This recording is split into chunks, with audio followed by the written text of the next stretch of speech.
जय माता दी। मैं पंडित राज रामचंद्र शास्त्री अपना इस यूट्यूब चैनल पर सभी श्रोताओं और दर्शकों का हार्दिक स्वागत वंदन अभिनंदन करता हूं। आज का हमारा विषय है चैत्र नवरात्रि कब से प्रारंभ है, माता किस सवारी पर आ रही है और किस सवारी पर प्रस्थान होगा, नवरात्रि में किस तरह का पूजन करना चाहिए, नवरात्रि में अष्टमी महाअष्टमी कब है, महानवरात्रि कब है। इसके लिए चैत्र नवरात्रि 2022 2 अप्रैल 2022 से लगा करके और 10 अप्रैल 2022 तक चैत्र नवरात्र रहेंगे। पूरे 9 दिन के इस बार नवरात्र हैं। किसी प्रकार की तिथि का क्षय नहीं होने के कारण से पूरे नवरात्र माने जाएंगे। ये 9 दिन के नवरात्र रहेंगे माता रानी के। दूसरी बात, आज के दिन चैत्र नवरात्र में सतयुग का आरंभ हुआ था। माँ आदिशक्ति अपने प्रकट हुई थी आज के दिन, और आज के दिन ब्रह्मदेव को माँ ने बोला था कि आज के दिन से पृथ्वी की स्थापना करें। तो आज के दिन हिंदू नववर्ष का दिन माना जाता है। हिंदू नववर्ष का प्रथम दिन माना जाता है, जिसको गुड़ी पड़वा भी बोल लेते हैं और प्रथम दिवस दिन भी कहते हैं। इसलिए नवरात्रि का हिंदू नववर्ष का बहुत महत्व माना गया है। प्रथम दिन आज है। आज के दिन सतयुग की स्थापना भी हुई थी। सबसे पहले 2 अप्रैल 2022 को चैत्र नवरात्रि का प्रथम दिन रहेगा। इस दिन घट स्थापना का, गुड़ी का महत्व ज़्यादा रहता है। हिंदू नववर्ष के इसमें पहला दिन है ये। तो आपको सबसे पहले ये बता दूं मैं कि आज का जो दिन है प्रारंभ हो रहा है वो रेवती नक्षत्र में प्रारंभ हो रहा है, इंद्र योगे में प्रारंभ हो रहा है और बहुकरण में प्रारंभ हो रहा है। इंद्र का जो योग है वो 8:31 तक रहेगा। उसके बाद वैधृति योग प्रारंभ होगा। तो शास्त्रों में ये कहा गया है कि वैधृति योग में किसी भी प्रकार की पूजा नहीं की जाती है, खासकर नवरात्रों की, और चित्रा नक्षत्र में इसकी पूजा नहीं की जाती है। कभी ये देखा जाता है कि आपको वैधृति योग में पूजा नहीं करना है। चित्रा नक्षत्र जब भी आता है, जब इसकी पूजा नहीं करना है, तो वैधृति योग प्रारंभ होगा 8:31 के बाद।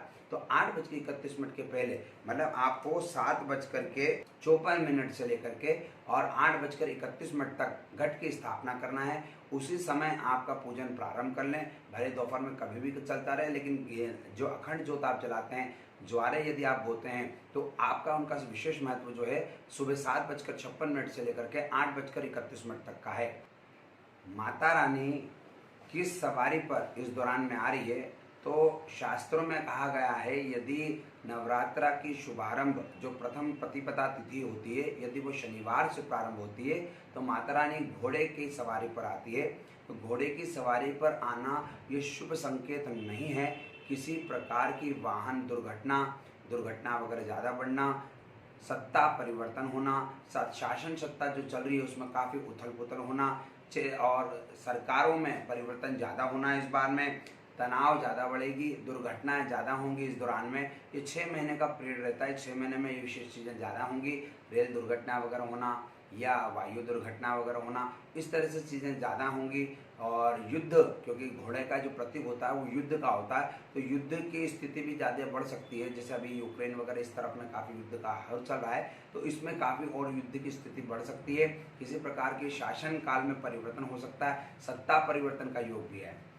और शास्त्रों में कहा गया है माता रानी जिस दिन प्रस्थान करती है, यदि उस दिन रविवार होता है तो भैंसे पर उनका प्रस्थान होता है, तो वो भी अशुभ माना गया है। भैंसे का परिवर्तन जो प्रस्थान होता है माता रानी का, उसमें रोग दोष और रोग ये काफ़ी बढ़ते हैं, तनाव काफ़ी बढ़ता है इस दौरान में, और कष्ट वगैरह बढ़ते हैं। तो ये 6 महीने में विशेष आपको ध्यान रखना है सभी भारतवासियों को कि इस दौरान में 6 महीने में थोड़ी सी रोग बढ़ सकते हैं या किसी प्रकार का दोष हो सकता है, कष्ट वगैरह बढ़ सकते हैं। माता रानी नवरात्र के पूजन करते वक्त आपको एक ही चीज़ का ध्यान रखना है कि भगवती से प्रार्थना करें, जो आपकी सवारी आ रही है, जिस पे और जा रही है, जिस पे सवारी वो ऐसे इस पर आ रही है जिस पे शुभ नहीं माना जाता है, आप लोग सभी पूजा पाठ करें, नवरात्रि का पूजन करें। पूरे 9 दिन का एकासना कर सकते हैं, तो पूरे नवरात्रि का एकासना। सबसे पहले पूजन की विधि क्या प्रारंभ करना चाहिए, घट स्थापना कैसे करना चाहिए, तो सर्व पहले आपको एक पाटिया लीजिए, पाटी के ऊपर लाल कपड़ा बिछाइए।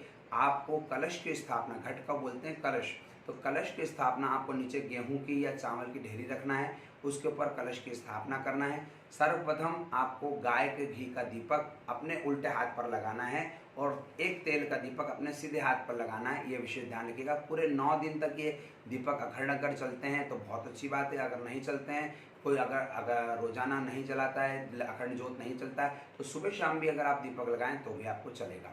सबसे पहले सर्व पूजनीय जो हैं वो गणेश जी हैं, तो आप गणेश जी के पूजन करें, माँ भगवती की उसके बाद में पूजन करें, और माँ भगवती के साथ में जो अति प्रिय हैं उनके भगवान शिव जी, उनकी पूजन जरूर करें। जो कि माँ कहती हैं कि मेरे पुत्र जो सर्व पूजनीय हैं गणेश जी, और मेरे पति का जिसने पूजन कर लिया उसके लिए सर्वप्रथम माँ अपने सारे द्वार खोल देती हैं, नकारात्मक शक्तियाँ जो हैं उनके घर में पूरी खत्म कर देती हैं।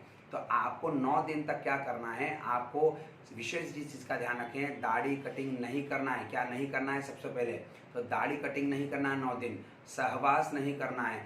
अगर संभव हो सके तो आप ज़मीन पर सो सकते हैं तो ज़मीन पर सोएं, किसी के घर का या कहीं पानी ना पीवें, क्योंकि नवरात्रे जो होते हैं पूरे 9 दिन के होते हैं। तो इस दौरान में अपने घर का ही पानी वगैरह, भोजन वगैरह या जो भी चीज़ करते हैं आप वो पूरे अपने घर का ही करें। ये आपको करना है, ध्यान रखना, नहीं करना है। जो करने वाली चीज़ है आपको मैंने बता रहा हूँ कि सिद्ध कुंज का स्त्रोत का पाठ जरूर करें, रोजाना 1, 3, 5, 7, 9 इनका पाठ जरूर करें। सिद्ध कुंज का स्त्रोत्रम भगवान शिव के द्वारा ये रचित है।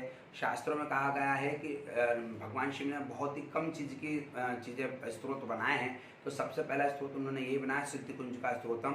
तो सिद्ध कुंज का स्त्रोत का पाठ आपको जरूर करना चाहिए, क्योंकि सिद्ध का मतलब है अपने आप ही सिद्ध, कुंजिका का मतलब होता है चाबी। किसी भी ताले में अगर ये चाबी लगाई जाएगी वो ताला खुल जाता है, मतलब किस्मत का जो लगा हुआ ताला है आपका वो खुल जाएगा। तो आप रोजाना नियम से 1, 3, 5, 7, 9 और 11 सिद्ध कुंज का स्त्रोत का पाठ जरूर करें। माँ भगवती का सबसे अति प्रिय पाठ है सिद्ध कुंज का, और दुर्गा सप्तशती का पाठ, तो आप इसका पाठ जरूर करें। माँ भगवती से प्रार्थना करें, आपकी शक्तियाँ, आपका जो नकारात्मक ऊर्जा, आपकी जो ग्रह की क्लेश है, परिवार में जो क्लेश बना हुआ है, या हर तरह से संबंध, धन की, लक्ष्मी की कमी है, यदि आपके पास में धन की कमी वगैरह है, कार्य परिवार में जो रोग दोष बढ़ रहा है, परिवार में नकारात्मक ऊर्जा बढ़ रही है, इसका पाठ करने से भगवती इस चीज़ का उपाय आपको जरूर देगी। ये सारी चीज़ आप करें।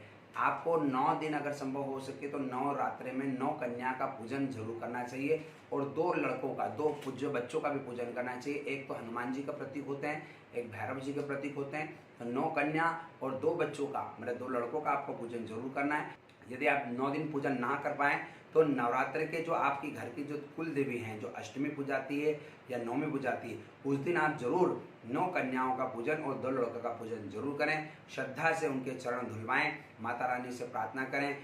पहले सबसे पहले अंगुष्ठ पे, पैर का जो अंगूठा होता है उस पर जरूर तिलक लगाएं। फिर मस्तक पे माता रानी का जो कन्या स्वरूप जो है उनको तिलक लगा करके आपको उनको खीर का प्रसाद, हलवे का प्रसाद करके, भोजन वगैरह करा करके, यथाशक्ति दान करके और भगवती से आशीर्वाद लीजिए। हनुमान जी प्रतीक और भैरव जी प्रतीक जो कन्या पुत्र हैं, लड़के हैं, उनको भी आप जरूर ये भेंट दीजिए। आपके ऊपर शनि की कहीं न कहीं कृपा जरूर बरसेगी नवरात्र की पूरे। ये विशेष ध्यान रखिएगा, जो मैंने बताया है कि घोड़े पर आना और भैंसर पर जाना ये शुभ नहीं माना जा रहा है। माता रानी से हर भारतवासी प्रार्थना करें कि ये जो ग्रह खराब चल रहे हैं, जो इस दौरान में आपका आगमन और जो प्रस्थान हो रहा है माता रानी वो ठीक नहीं है, तो बस इसी प्रकार से प्रार्थना करिएगा कि आप सभी जन भारतवासी की यह चीज़ ठीक हो जाए। आपने यदि अभी तक मेरे चैनल को सब्सक्राइब नहीं करा है, मेरे चैनल को सब्सक्राइब करें, वीडियो को लाइक शेयर जरूर करें। जय माता दी।